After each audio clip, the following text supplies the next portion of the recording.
Au nom du Père et du Fils et du Saint-Esprit. Amen. Mon Seigneur et mon Dieu, je crois fermement que tu es ici, avec moi, que tu vas m'accompagner pendant ces 10 minutes de prière que je vais faire. Je te demande de m'aider à les faire vraiment avec profit, pour que cela m'éclaire, pour que cela m'aide à modifier dans ma vie ce qui devra l'être. Je te demande aussi le pardon de mes péchés. Et je m'adresse à la Vierge Marie, à mon ange gardien, à Saint Joseph, que nous avons célébré il y a quelques jours, pour qu'il m'aide et ouvre mon cœur aux paroles de Jésus. Et justement, à propos de ces paroles de Jésus que nous entendons tous les jours sur 10 minutes avec Jésus, et peut-être chacun d'entre vous dans son quotidien, j'imagine et j'espère que vous ouvrez souvent l'Évangile. C'est vrai que ce que nous pouvons faire entrer dans notre cœur, venant de Dieu, est toujours beaucoup plus intéressant et beaucoup plus passionnant et beaucoup plus utile que tout ce que nous entendons dans ce flot d'informations qui arrive jusqu'à nous continuellement. Quel que soit le pays où nous nous trouvons, il y a des nouvelles de toutes sortes, que ce soit en France, que ce soit au Canada, que ce soit en Côte d'Ivoire, que ce soit au Cameroun, que ce soit en Suisse, en Belgique, puisque vous êtes nombreux à nous suivre de tous ces pays-là. Eh bien, nous sommes envahis de nouvelles de toutes sortes qui, parfois, il faut bien le dire, nous polluent un petit peu l'esprit et le cœur. Nous sommes dans une société de consommation, dit-on souvent, mais il faut bien reconnaître que nous sommes aussi dans une société de communication. Mais voilà, ce n'est pas quelque chose de négatif, au fond. Jésus, lui aussi, était un grand communicant, si on peut dire. Et l'Évangile d'aujourd'hui nous le montre d'ailleurs en train d'enseigner alors que, dit le texte de l'Évangile de Jean, les Juifs cherchaient à le tuer. On est proche de Pâques, on est proche de la conclusion de son séjour sur la terre, qui va se terminer de manière dramatique, comme on sait, mais cela n'empêche pas Jésus de parler, on pourrait dire à temps et à contre-temps. Il a les paroles de son Père à faire connaître autour de lui, et il n'hésite pas, il parle, quoi qu'il arrive, Jésus enseigne. Et c'est un bel exemple pour nous parce que, voilà, il y a autour de nous tellement de besoins de belles choses, tellement de besoins d'espérance, tellement de besoins de vide, besoin de vide. Il y a tellement de vide, on n'a pas besoin de vide, et on en a déjà suffisamment, mais il y a autour de nous tellement de connaissances approximatives que il est logique que nous ayons cette volonté, cette envie, alors parfois peut-être on ne saura pas très bien comment faire, mais que nous ayons cette envie de parler autour de nous, de transmettre le message de la bonne nouvelle de l'Évangile. L'Évangile, ça veut dire bonne nouvelle. Et alors que nous sommes entourés de mauvaises nouvelles, nous avons au fond du cœur, dans notre intelligence, des bonnes nouvelles. Et voilà, à nous de savoir les transmettre. Le pape François a écrit, il y a quelques jours, à peine, un message. Il a envoyé, c'était un message vidéo, donc c'est un message parlé, mais aux jeunes qui se préparent à se rendre aux Journées mondiales de la jeunesse à Lisbonne cet été. Et il leur dit ceci: vous les jeunes, vous avez soif d'horizon. Et c'est vrai que la jeunesse est celle qui regarde loin devant nous. Nous, les plus âgés, nous avons souvent tendance à penser au temps passé. Les jeunes, ils regardent devant eux, et c'est très bien. Apprenez, dit le pape, apprenez toujours à regarder vers l'horizon. Regardez toujours au-delà.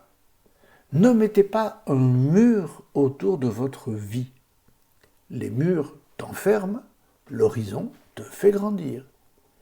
Regardez toujours vers l'horizon, avec les yeux, mais voyez surtout avec le cœur. Ouvrez le cœur. Ouvrez les horizons pour ouvrir le cœur. C'est un très beau message d'espérance. Et nous pourrions, nous aussi, nous sentir concernés par cet appel que le pape adresse aux plus jeunes, mais quel que soit notre âge, c'est vrai que c'est une belle mission que d'ouvrir les cœurs, que d'ouvrir les horizons, plutôt que de revenir sans arrêt à ces lieux communs, à ces conversations que tout le monde a sur les lèvres, de parler d'autre chose. Le carême que nous vivons, et qui pourrait sembler peut-être, mais c'est pas le cas, mais qui pourrait peut-être sembler comme un moment, une période de l'année où on s'enferme un petit peu sur soi-même parce qu'on pense à faire des petits sacrifices, à se priver de ceci, à se priver de cela. Mais s'il y a une chose dont on ne doit pas se priver, c'est de parler, d'ouvrir effectivement des horizons, d'ouvrir les cœurs à la lumière de Pâques. C'est l'horizon qui est devant nous et qui est là, aux portes, c'est dans quelques jours, Pâques. Et Pâques, c'est la résurrection. Pâques, c'est la vie. Pâques, c'est la lumière. Et donc, voilà, ouvrir les cœurs, à commencer par le nôtre, ouvrir notre cœur à cette lumière-là. Je n'ai pas, disait saint José Maria, je n'ai pas un cœur pour aimer Dieu et un autre pour aimer les personnes de la terre.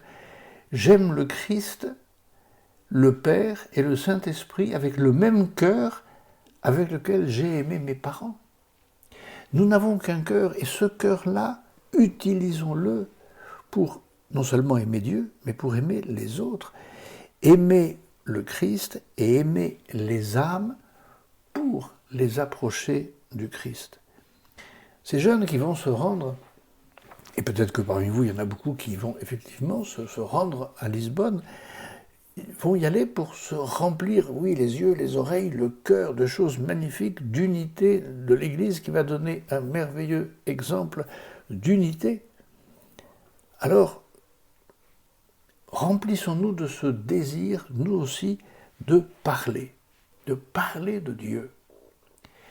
Quand on dit ça, évidemment, et vous avez le droit, vous aussi, de réagir comme cela en disant « Oui, d'accord, parler de Dieu, mais moi je sais pas parler de Dieu. Comment on fait pour parler de Dieu? Je ne peux pas imposer cette conversation. » Certes, on ne va pas arriver dans une assemblée, dans un groupe d'amis, dans un dîner entre amis, en arrivant avec l'évangile ouvert et puis en disant « Ah, je vais vous prêcher la bonne parole, écoutez-moi. » Certainement pas. Mais ceci étant, un psaume dit quelque chose d'assez intéressant, une phrase toute courte. Le psaume 80, au verset 11. « Ouvre ta bouche, virgule, moi je l'emplirai. » Ouvre la bouche. Voilà, parlez. Et le Seigneur est déjà avec nous. Dans l'Évangile, il y a une autre chose que le Seigneur nous dit. Vous connaissez cette phrase. Quand on vous traduira devant les gens des synagogues, les magistrats et les autorités, ne vous inquiétez pas de la façon dont vous vous défendrez, ni de ce que vous direz, car l'Esprit Saint vous enseignera à cette heure-là ce qu'il faudra dire. Voilà, notre grand allié pour parler aux personnes, aux âmes, pour parler de Dieu autour de nous, notre grand allié, c'est le Saint-Esprit. Voilà peut-être une résolution que nous pourrions prendre pour un peu toute notre vie.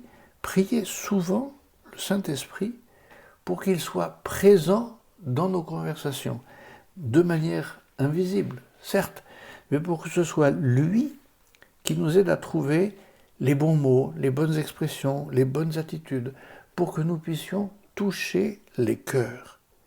Voilà, pour reprendre un peu cette expression que le pape François a utilisée auprès des jeunes, ne nous réfugions pas derrière nos murs, c'est-à-dire nos idées toutes faites. Non, ouvrons des horizons, pour nous-mêmes, mais aussi pour les autres. Ouvrons des horizons d'espérance, d'amour, de compréhension. C'est une énorme mission que nous avons, nous, les chrétiens, d'ouvrir les cœurs à la lumière de Dieu.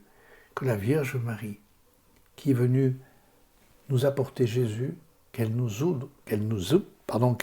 aide à ouvrir les autres sur les horizons de Dieu. Je te remercie, mon Dieu, des bonnes résolutions, des actes d'amour et des inspirations que tu m'as communiquées dans cette méditation. Je te demande de m'aider à les mettre en pratique. Ma Mère Immaculée, Saint Joseph, mon Père et Seigneur, mon ange gardien, intercédez pour moi.